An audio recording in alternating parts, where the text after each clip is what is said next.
الحمدللہ رب العالمین والصلاة والسلام علی رسول الکریم ان اللہ و ملائکتہ یصلون علی النبی یا ایھا الذین آمنوا صلوا علیہ وسلموا تسلیما اللہم صلی علی سیدنا مولانا محمد وعلی آلہ وصحبہ وبارک وسلم۔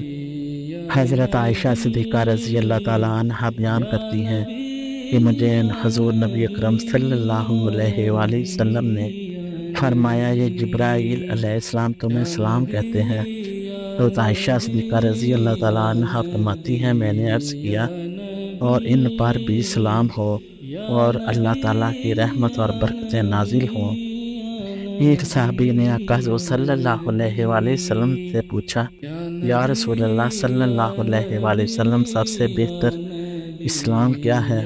فرمایا، بہتر اسلام یہ ہے کہ تم دوسروں کو کھانا کھلاؤ، ہر ایک کو سلام کرو، خواہ تم اسے جانتے ہو یا نہیں جانتے۔ حضرت ابو ہریرہ رضی اللہ تعالیٰ عنہ سے مروی ہے کہ آپ صلی اللہ علیہ وآلہ وسلم نے فرمایا، سوار پیدل چلنے والے کو سلام کرے، پیدل چلنے والا بیٹھے ہوئے کو سلام کرے، اور تھوڑے آدمی زیادہ تعداد والوں کو سلام کرے، اور چھوٹا بڑے کو سلام کرے۔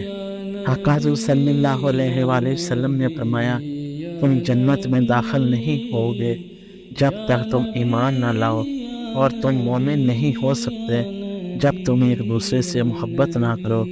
کیا میں تمہیں ایسی چیز نہ بتاؤں جس پر تم عمل کرو تو ایک دوسرے سے محبت کرنے لگو؟ وہ عمل یہ ہے کہ اپنا درمیان سلام کو پھیلایا کرو۔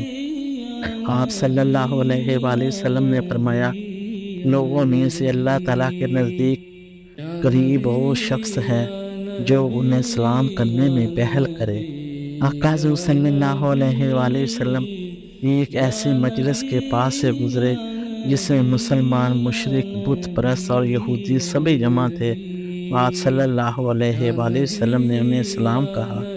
آپ صلی اللہ علیہ وآلہ وسلم نے فرمایا، جب تم گھر میں داخل ہو تو گھر والوں کو سلام کیا کرو، یہ تمہارے لیے اور تمہارے اہل خانہ کے لیے باعث برکت ہوگا۔ آپ صلی اللہ علیہ وآلہ وسلم نے فرمایا، جب بھی دو مسلمان آپس میں ملتے ہیں اور مصافحہ کرتے ہیں تو علیحدہ ہونے سے پہلے ہی ان کے گناہ بخش دیے جاتے ہیں۔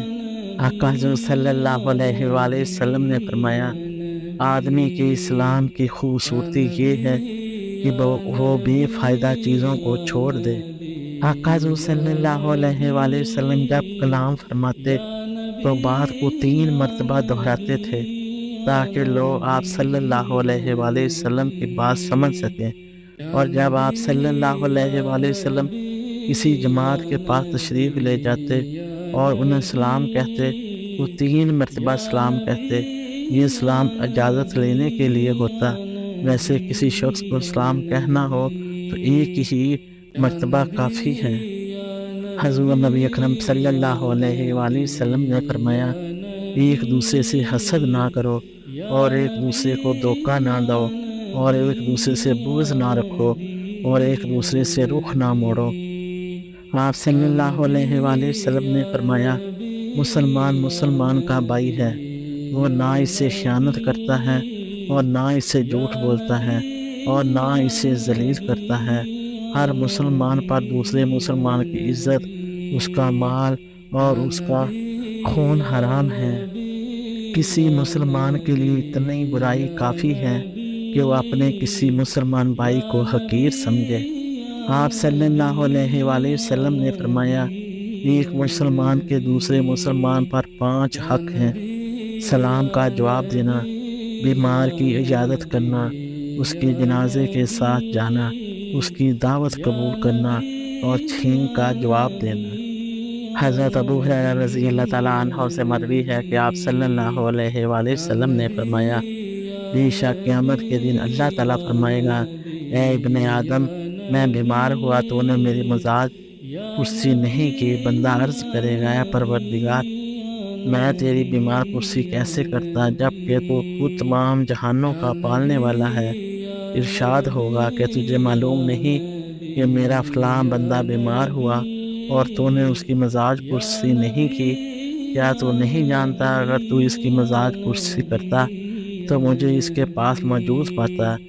اے ابن آدم، میں نے تجھ سے کھانا طلب کیا اور تو نے مجھے کھانا نہیں دیا۔ بندہ عرض کرے گا، اے پروردگار، میں تجھے کھانا کیسے کھلاتا جبکہ تو تمام جہانوں کا پالن ہار ہے۔